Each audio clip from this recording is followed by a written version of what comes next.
Yep, add this vid to the pile. Today, I'm talking about Steven Universe. It's over, isn't it? No, it's not apparently. And it will never be over. Redemption. It's the buzzword of today's media. Villains are inevitably more interesting than their heroic counterparts. They're willing to do the things most people won't and have a mindset most people don't. In most cases, they get redeemed, regardless of whether or not they've earned it. Lord Dominator, Catra, and of course the Diamonds are just some of the biggest examples. It's already been said before how the pacing and writing of the show took a complete nosedive. And don't talk to me about Future. But this epidemic of redeeming villains in a half-assed way still pervades children's media. So let's dive in. Redemption isn't just something you can toss in every tyrant's general direction. It's a pivotal point in their character development, where you as a viewer can see just how far they've come. In my opinion, Peridot is literally the only former villain that was properly redeemed in this way. We saw every stage of her development. Menacing first appearance, remote threat, tangible threat, reluctant ally, and finally, a member of the Crystal Gems.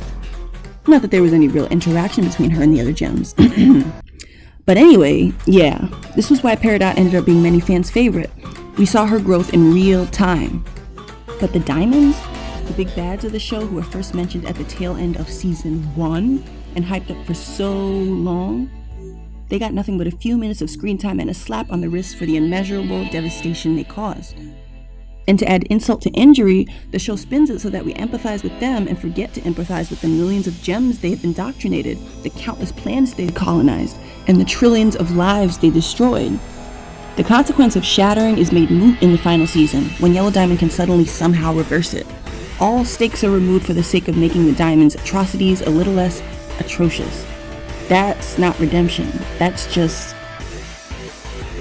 I'm not sure what went wrong here. The setup was great, at least at first.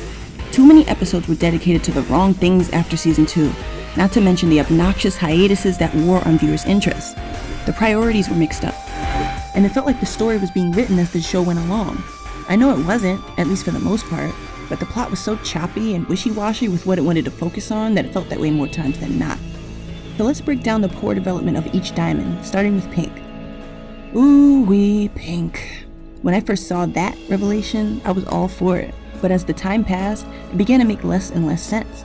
I watched a few videos to challenge my praise of the show, because there really were things that just didn't add up. From the botching of timelines to the shattering of established characterizations. Who do you belong to? Nobody!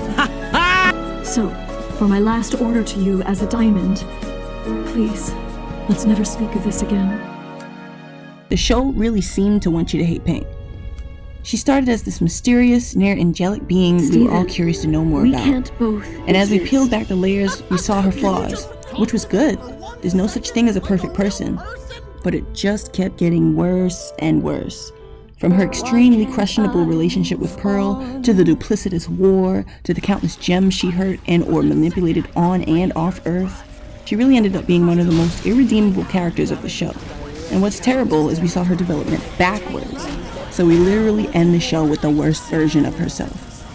The show tried so hard to be inconclusive and convoluted that it's hard to know who to root for. But it's definitely not Pink. I don't even regard her as Rose because ultimately it was just a persona that got her away from her royal duties. Royal duties that she begged for. Perhaps if she hadn't begged Yellow so much, the Earth wouldn't have been scattered as a colony, and the war wouldn't have happened. Gems wouldn't have died, and the other diamonds wouldn't have been driven to greater dysfunction. Granted, Steven wouldn't be born, and maybe the diamonds still would have made their way to our solar system, but it's nice to hope. Pink started her story a self-interested, impulsive elite, and ended her arc the same way. This time with a son and a mournful family she left alone to fend for themselves. I thought you never wanted to hurt anyone, but you hurt everyone! She's gone, so she can't truly answer for the things she's done or allowed to happen under her leadership. No one is forced to make peace with her. She doesn't get that happy ending. So this isn't exactly the show's worst offense, not in terms of redemption at least.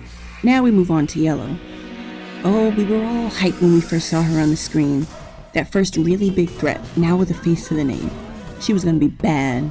She was gonna be merciless. Until she wasn't. No, she was just a monarch in mourning, lashing out in anger for the loss of Pink. She had her reasons. Reasons that were never properly explained, which ultimately led to a rushed season 5 finale and an even more unbelievable change of character in Future. What we saw from Peridot, we did not see from her. We got about halfway there before it all came tumbling down. That first appearance was built up. Wonderful. Her second appearance, and that will be all, tore down all that terrifying mystique and humanized her in blue way too soon. You can't redeem a character that hasn't properly been established as someone who needs redeeming. We saw how Peridot was willing to crush Steven with that levitating fist. We saw her disregard for other life forms and her unwavering loyalty to the Diamond Authority. We saw her struggle between her desire for self-preservation and her budding friendship with Steven and the Gems. But Yellow? We get one screaming match between her and Peridot, then we get character whiplash as she shows vulnerability that hasn't yet been earned. I'm not gonna lie, when the episode first came out, I was happy with how it added to the mystery of Pink's death. But looking back, I can't help but wonder, what were we shown and not told? The kindergarten on Earth was Pink's, not Yellow's. The war was started by Pink, who pulled strings on both sides. The show would have benefited from more focus on its antagonists, the ones they built up since the tail end of season 1. From That Will Be All onward, it was just a lot of jerking around with her character, that we barely see, by the way, where in some moments she's this great threat and in others she's a sister still reeling from loss. There's no room for redemption or even cohesive development that way. The same goes for Blue. Her introduction was great, along with her interactions with Greg, but after that, the character is very one-note. If she's not crying, she's making others cry. We don't ever get a peek into what she may have been like before Pink's departure, thanks to the Steven-only perspective.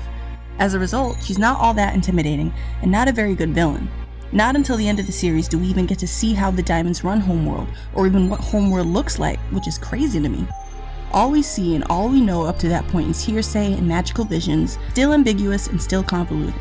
It's all very frustrating when we as the viewers know something heinous is going on beyond Earth. We do have the cluster, and we have the Shattered Gems and the Gem Experiments, but these plot points get dropped later in the series and only get touched upon when a particular episode calls for it.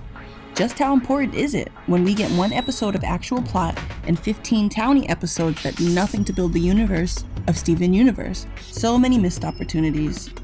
So sad. And now we move on to the worst developed character of the show by a long shot, White Diamond. She got 6 minutes of screen time in the entirety of the original series?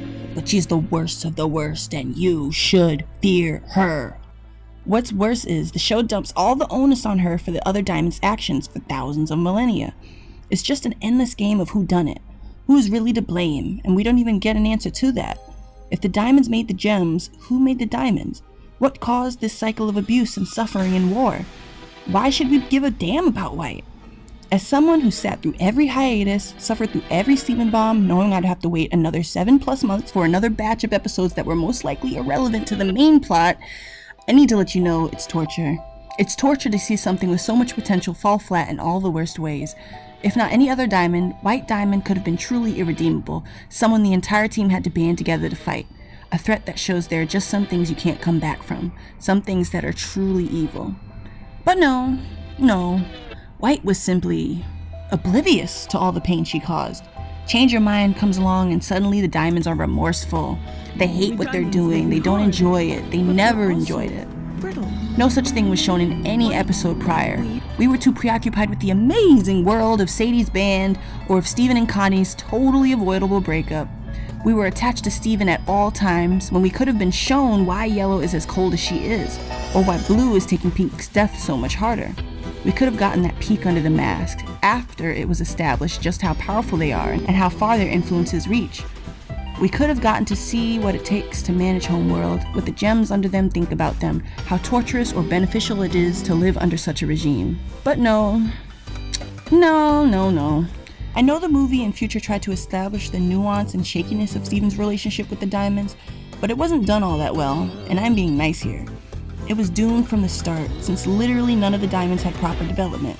Their willingness to help and their incessant doting on Steven came so out of left field, I damn near broke my neck trying to see it. How can a few brief interactions with Steven change the worldview of Gem matriarchs who've had the same mindset for thousands and thousands of years? I mean, we saw just how stubborn Jasper was. It doesn't add up. It just wasn't earned. Everything about the story feels so lazy after a while. You feel the heart of it change, and that's not something that can be covered up with a little fan service. The show had great potential, but its focus was non-existent. It wanted to be everything and do everything. teach lessons, touch on dark topics, be funny and lighthearted, have high stakes, be a slice of life. It was too much for the story to handle. It's too much for any story to handle, unless you have a disciplined team of writers that can keep things on track. But that's not really what I want to focus on so much. The biggest problem of the story in the end was that there were no real consequences. Future was the final nail in the coffin. In the end, Shattered Gems can be miraculously healed by Yellow Diamond alone. You know, the same Shattered Gems that earlier in the story couldn't be healed, the same Shattered Gems that introduced the threat of death to the story. Also, the previously established genocidal diamonds are rife with guilt over the war and thousands of years of essential enslavement of their people. Oh, it was just eating them up inside. All this time, apparently. Fun fact, their arc was incomplete at best. Yet they're the ones pampered with redemption. Not Jasper, not Aquamarine, not Eyeball. Like, there's levels to this. Just a quick disclaimer for those who are wondering. There was a point in time where I actually really loved the show. Like, I wouldn't shut up about it. But that time has passed, so I'm placing a critical eye on this show. And maybe all the shows that I've watched. I am not by any means attacking the creators of the show. I'm critiquing the characters. I'm more mad at them than the creators for some reason. I don't know. But yeah. Alright, I feel like I have to stop myself, because if I don't stop myself, I'm gonna be here for another 30 minutes. So if you like what you heard, give me a comment, give me a like, or maybe subscribe. I'd like that very much. See you soon.